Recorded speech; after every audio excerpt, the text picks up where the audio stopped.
Hello guys, tokugamuchirai kune chimwe chirongwa chezim Facebook secrets and confessions apo pandinokupakurirai masecrets nemaconfessions maconfessions nemasecret andinoreceiva kuinbox kwangu kufacebook nepawhatsapp. Tisatapinda muchirongwa chedu ndongokukurudzirai kuti please subscribe and also hit the like button so that I can keep on making more of these videos. Regai tibva tapinda musecret yedu yekutanga. Secret yedu yekutanga muzuva ranhasi yakamira sekudai. Hunzi, hello Hie Nashey, post for me as Heidi. My story goes like this. I'm going to give my wife a name. Her name will be Sisi. We have been married for 5 years. Isu atiwani sterek, but we live a standard life. I'm fully employed and also my wife is fully employed. I'm suspecting that my wife is cheating.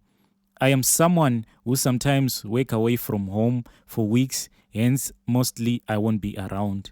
It all started when she started deleting chats and changing her passwords nekuramba nefoni yake. I have been seeing some chats asingaiti and she always explain zvisinganzwisisiki and ndonyarara. Sometimes I was at work and ndakazongodzoka kumba ndakasvikowana machats achitaura naboss wake. The boss texted vachibvunza kuti unani? My wife replied kuti I am alone. He texted imwe chat and he said I miss you Sisi. My wife replied kuti I miss you more. Zvikanzi naboss wake, you were looking good today, and he started telling her kuti ndafamba bo kwandanga ndichienda but I'll be back tomorrow. So ndaona machats aya, I asked her. Iye akati, boss wangu ndotomuona senge is my father. Why will I do such a thing of dating my father? Ini ndikanyarara. Then fast forward, she is furthering her studies achienda kubasa, so anoenda kuma lessons ma-Saturdays. This other Saturday, she said ari kukurumidza kuenda kuchikoro cause ari kuenda nekubank achitora mari, then oenda kulesson. Ini ndikatomuperekedza kubus stop ndikadzoka kumba. So we started talking hedu, ndichitomuti my battery is dying, let's use my text. Plus ndine hope, I wanted to sleep. So I called her around 11 achiti akukwidza ma-steps kunopinda mulesson. Ini ndakabva ndapinda mukombi kuenda mutown ndikaenda kucollege kwanoitira ma-lessons. I kept on asking her kuti lesson ropera nguvai, zvikanzi around 12 or 1. Then I started texting manje around 12 past 12 kusvika na 1 p.m. Iye my wife ainge akuita ma-late reply. She replied late achiti let me catch up ndamulesson chichi. Ini ndikati bo. Around 1:45 I was pa entrance yokupinda munoitirwa ma-lessons. I started calling but there was no answer. I called her for almost 2 hours but still there was no answer. Then after some time she texted and she told me kuti I was mulesson chichichi, now ndapedza ndakuenda kusaloon. Then from there ndoenda kubasa for 2 minutes, then I will come home. After I received the text, I started calling again. She didn't pick up. I waited kusvika mado epa college paanoitira ma-lesson avharwa. Then after about 30 minutes she called zvikanzi I am on my way home, akabva akata. I tried calling back, she didn't pick up. Then inini ndakabva ndatoenda kunokwirirwa makombi ekuenda kumba. She then called ndamukombi zvikanzi uripi, ndikati kwawandisiya, vandabva ndakata. And after about 5 minutes she called zvikanzi where are you, ndava kumba asi iwe hauko, wani wanga uchiti uri kumba. After some few minutes ndakasvika kumba, then I started asking her in a nice way, and iye akatanga kundiita benzi cause anga asiri kuziva kuti ndainge ndaenda kucollege kwaanoitira ma-lesson. Pandakazomuudza akabva achinja explanation. Ini nekuboikana nekunyeperwa ndakanzwa hasha, ndakamurova too bad zvekuti akakuvara. I kept on asking her kuti wanga uripi usiri kudaira phone. Iye aingoti I am sorry and haana kundiudza where she was cause anga akunyepera manje kundipa mhosva kuti ndakuvara, I need to go to the hospital. Ndakamuti pack your bags and leave my place. Mukoma Nashey ndokumbira kuti mundiposterewo nyaya yangu. Confession inotevera yakamira sekudai. Hanzi makadini mukoma Nashey? Ini ndakakurira mumhuri inowana. Sekuru vangu vaiva nebhazi netraki. Kubva mukukura kwangu, sekuru baba vababa vangu vaindifarira zvisingaiti. Every holiday ndaienda kunogara kupurazi kwasekuru. Chese chandaida ndaipiwa, asi papurazi pasekuru vaiti mukaona nyoka muyadhi musauraya. I remember rimwe day garden boy aishanda papurazi pasekuru akauya achimhanya aona nyoka. Tose takaenda including sekuru. Sekuru vakabva vati isiyei, haina basa nyoka iyoyo. Apa nyoka iyi yaiva type yenyoka inofutisa pauro. Vakangotora chimuti vakanoiisa mumuti, apa ichiita sound inotyisa. Sekuru vakazosvika pakufa, but parufu pavo pakaitika zvakawanda. Sekuru vakafira kuno kuHarare. Kubva kuHarare kuenda kupurazi rasekuru vakatakurwa nemota dzeDoves. Apa mota imwe yeDoves yainge yakasenga chitunha, yaingoti ikati fambe fambe yobva yafa. Driver akasvika pakutotaura kuti mota iyi iri pafleet pemotikari new dzakatengwa, haingaiti mabreakdowns akadai. Kwakazouya imwe mota ichibva kupurazi, chitunha chikaiswa imomo. Tasvika kumba, kofini rasekuru rakatadza kukwana padhoo repamain house. Dhoo rakazotoita zvekubviswa zvese nedoor frame. Chakandinetsa parufu rwasekuru, it was a private event. Paingova nehama dzepedyo chete. Sekuru vakazovigwa papurazi ipapo. Many years later, I am now grown up, but ndine ndangariro dzakawandisa dzehudiki, mostly ndiri kupurazi. Dzimwe dzendangariro dzandinadzo, it's this one time ndiri kuholiday, bhazi rimwe rakambouya kupurazi rine trailer raro late at night. Sekuru vakabva vati muzukuru, uya handei tose tinoona bhazi. Takaenda tose kubhazi riya rainge rakapakwa mushed. Sekuru vakaenda kutrailer. Mutrailer muya maiva nedeep fridge. Vakaburitsa a big bag, tikaenda naro mubhazi. Vakaburitsa chitunha chaiva mubhegi iri, vakagarisa chitunha ichi pafirst seat yemubhazi. Vakabuda vakanomira padhoo vachiita as if ndicondactor ari kudanidzira kuti bhazi riri kuenda kupi. After vapedza kudanidzira, vakarova bhazi, vakapinda mukati, vakafamba seat by seat vachinyora matiketi. Kunyora matikets, vakadzokera pachitunha chiya, vakabatisa chitunha bhuku rematiketi. Ini I was scared, but vakatora rimwe jagi raiva nemvura vakandinwisa. Ndapedza kunwa mvura iya ndakanzwa as if zvose zvaiitika hapana chinotyisa. In fact, vaitojoka vachiti muzukuru, bhazi uri kuriona here kuti razara. After that, vakaenda vakanogara padriver's seat vachiita sevari kudriver. Almost usiku hwose vakaacta as if vari kudriver. Kwava kunoedza, ndakamutswa kuhope, vakati muzukuru tasvika. Varume vaya vainge vauya nebhazi the previous night vakadzoka vakaritora. Ini I never told anyone. Now ndakura, ndiri kurota daily, pfuma yose yemhuri ichitsva. Even my sisters nemacousins angu ari kuUK, ndine nguva dzandinorota mapassport nemavisa avo achibvarurwa neumwe munhu, asi munhu uyu anenge akaita mutema zvekuti fesi yake ndinenge ndisingaioni. Bhazi redu richiri kushanda, but maproblems acho awandisa. This is my confession. Please notify me when you have posted. Comment section. Nyaya inotyisa. Hanzi nakudzi, mabhazi aya zvakaoma. Zvikanzi namaikiki, namatira life yako uchiti ugugu kumuridzi akadya madzambiringwa anovava. Mwari ngavakurwire hondo dzako sekudonhedza matombo pahondo yevana veIsrael, kuna Joshua 10 verse 11. Namatisa zvikanzi naWilson, ndokukura kwacho muchiwana zvamaida ikoko. Zvikanzi naShai, ndiwo mabhazi anozouraya vanhu vasina mhosva aya.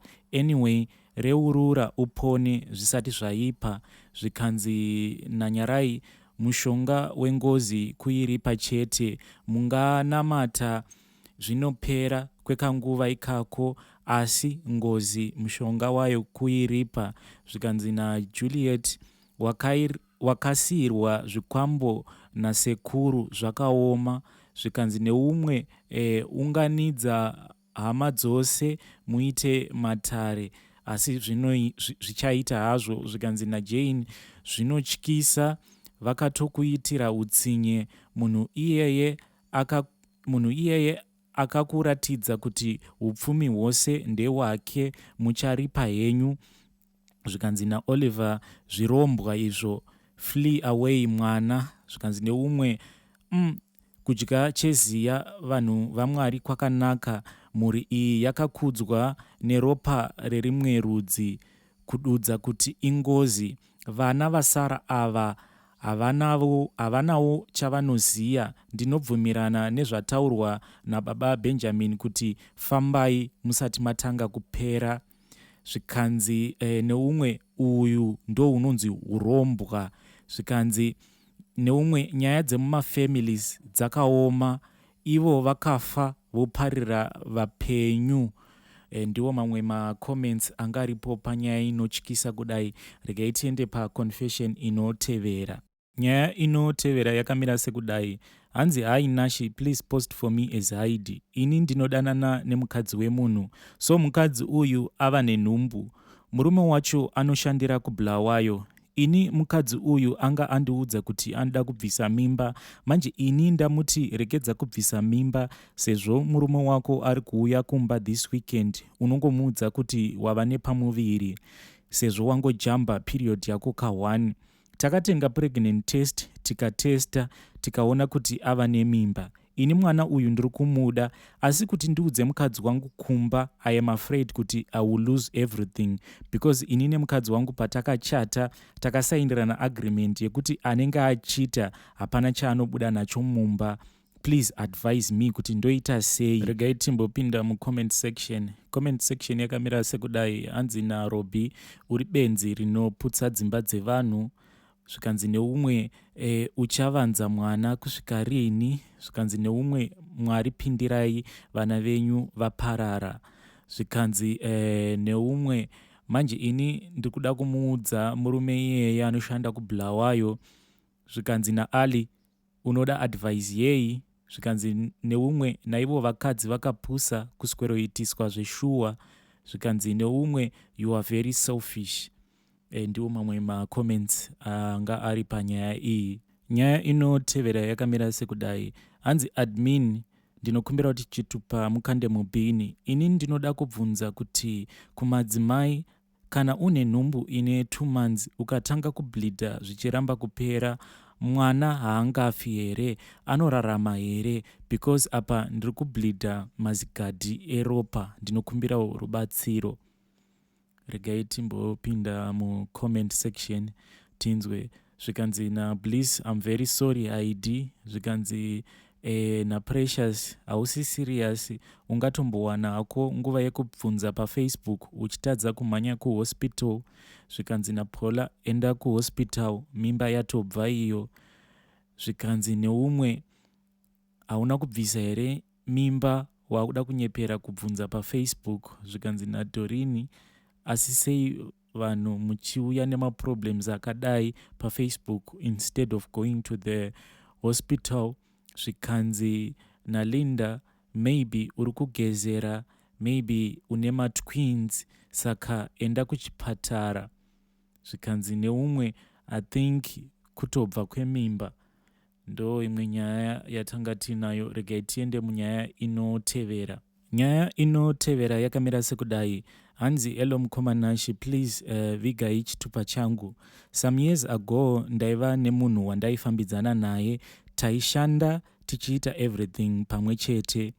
After some years takarambana cause handina kukwanisa kumupa mwana waaida. Iye akabva atora everything pamwe nehembe dzangu nehama dzake without my permission. Ndakarwadziwa but family yangu ikamira neni. Ndakadzoka kuSouth Africa ndikashandira vanhu vaindishungurudza, but because of my situation ndakamira kusvika ndadeedzwa kubasa kwangu back. Ndakabva ndatanga kugara ndega. Each and every time pandaiona foto rake ndaichema ndonamata kuti Mwari, handina chandakamutadzira but itai kuda kwenyu. Ndakatanga kuroteswa zvese zvakaitika, but ndairwa navo ndichichema, cursing them kuhope. Pamwe ndotomborota mukadzi wacho achipenga. I never stopped praying nezvazvo till now. And now ndakurota mukadzi wacho achimuti kumbira ruregerero, but anoramba. Ndakagara ndichisema vanhurume vekumusha. Ndakaita marelationships epafacebook nepawhatsapp chete ndisingade munhurume pedyo neni. Now pandinoti let me try relationship, but ndichine kamwe kakutya. Zvimwe zvinhu vanhu tinokanganwa, but this one zvakaramba kubuda. Ndinongogara ndichinamata kuti until auya kuzokumbira ruregerero ndiko kuti ndikwanise kugamuchira umwe munhu mukati memwoyo wangu. Regai tipinde muconfession inotevera. Confession inotevera yakamira sekudai. Hanzi, makadii mukoma Nashey, ndokumbira kuti muvige YeChitunha changu. Ini ndinogara munzvimbo yeJohannesburg. Basa randinoshanda as a shoplifter. Ndinoita zvekuba zvinhu mumashops akaita sana Pick and Pay, Game, Macro nana Shoprite. KuZimbabwe nditone katakshop kangu. Ndinoti ndikaba muShoprite kana muPick and Pay ndinosenda kumusha, angava macosmetics, mafuta ekuzora, manani, mapampa nezvakawanda. Please post for me as Heidi. Ini basa rangu ndinorifarira because I only work about 3 hours a day. Ndotodzokera hangu kumba ndoswera ndiri paFacebook nepaTV. Ndatenda. Nyaya yedu yekupedzisira muzuva ranhasi yakamira sekudai. Hanzi, makadii mukoma Nashey, please post for me as Heidi. Ini ndine mukadzi wangu nevana. So nenhau iri kuitika muSouth Africa yedhudhula, ndakamboti mukadzi nevana vaende kumusha, plus takabva tati tishandise mukana uyu kuti tichipedzisa imba yedu yataivaka kuZimbabwe kuitira kuti tikazodzingwa. Ndakati mukadzi wangu aende kuZimbabwe aite achionawo kuti kuZimbabwe kungararamika sei. Kana kuri kutanga kabhizinesi, iye ofanisotanga kabhizinesi, ini ndozotevera. Asi mukufamba umu ndakazonyengereka. Ndine vamwe mai vandava kudanana navo, ende mai ava mukudanana navo ndakabva ndapinda murudo zvisingaiti, zvekuti ini namai ava tava kutogara tose. Ini mukoma Nashey, secret yangu iri pakuti ini mukadzi wangu ari kuZimbabwe ndafunga kutomusiya. Ndava kutoda zvaamai ava nditange imwe mhuri. Ndiyowo confession yangu. Please notify me when you have posted. Guys, before ndaenda ndangotorangarira right now kuti kuinbox kwangu kune imwe agent message iriko. Please ndingokumbira kuti if you are listening, kana pane zvaunoziva panhau dzekuti kuuchika, let's say kana munhu achida mwana but zvichiramba, please kana pane zvaunoziva ndongokumbira kuti unyore mucomment section. Maybe this guy will be listening and he will take that advice. This one is an agent, so it's an urgent matter. So kana kune vanoziva ndokumbira kuti mubatsire mukomana uyu. Nyaya yacho yakamira sekudai. Hanzi, hello mukoma Nashey, Eish, wangu, pachishona chedu vanoti mbudzi, kubarira pavanhu, hunzi, nditandirwe, imbwa. So nyaya yangu yakamira sezvizvi. Ndiri murume wechidiki, asi kuti murume unzi uri murume hunge wakasimba pabonde. Ini ndiri kutsvakawo rubatsiro. Nhengo yangu haina simba, ikange yakasimuka pabonde, it's maybe 5 minutes chete yotorutsa. Ende kurutsa kwayo ndokuya kusina kana simba.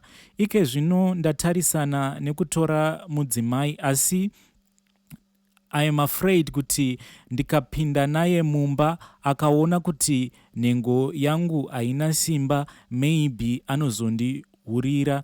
Ndinokumbira kuti mundiposterewo, mundibvunzirewo kuti ndingaitawo sei kuti ndizokwanisewo kuzofadza mudzimai wangu. Ndinotenda hangu nevachabatsira. Mwari varopafadze. Ndiyo imwe message yandakasangana nayo kuinbox kwangu. So please, kana pane anyone anoziva, because the guy akati even ndakakurira hangu in a Christian family, so we don't believe in traditional cultures or this and that, but for now kana pane munhu anoziva kuti maherbs andinganwa kuti ndikwanisewo kuva munhu anonziwo munhurume, because ari kuti problem yake ndeyekuti nhengo yake mashandiro ayo haishandi zvakanaka, uye ari kuti paya paanoburitsa mbeu, hanzi mbeu yacho inongoita zvekuyerera, inobuda isina pressure. So guys, I'm asking you kuti kana pane munhu anoziva, you can actually contact me and I will link you with this guy. I'm asking for your help. So ini zvandakamuudza, ndainge ndamuudza kuti if you are able, please enda ku-men's clinic. Then kana ukaenda ku-men's clinic and also do a sperm test, voona kuti masperms ako anokwanisa here kugadzira chinorarama, because you might be stressing yourself kuti paya paunoburitsa mbeu yako inongoyerera, but chakakosha ndechekuti mbeu iyoyo nyangwe ichiyerera inokwanisa here kuburitsa, inokwanisa here kuzosika mwana, ndo chinhu chakakosha. So for now ndamuudza kuti enda ku-men's clinic unoitwa sperm test and the likes. And also ndakamubvunza kuti ko vechivanhu vakauya kwandiri vachiti vari kuda kukubatsira, ndo paakandiudza kuti ndakakurira mu-Christian family, so we don't believe in the traditional culture, but for now kana munhu achingokwanisa hake kungondipa maherbs, ndinokwanisa hangu kumbomazama. So iye ari kuti kuenda kun'anga haakwanisi, asi maherbs, kana kune munhu anokwanisa kumutumira maherbs, please, kune vanhu vaive vanoita zvemaherbs, please contact me and I will link you up with this guy. Ndatenda. That was our last issue for the day. Ndisati ndaenda ndongokumbirai guys kuti please subscribe to our channel and also mongolike mavideos edu, anditi until we meet again tongoti happy secrets and confessions. But kufacebook ndongoramba ndiriko 24 hours a day ndichingoposta. Izvezvi pane imwe message yatopinda kumessenger izvezvi, saka ndoda kutongoiposta right about now. So until we meet again tongoti happy secrets and confessions.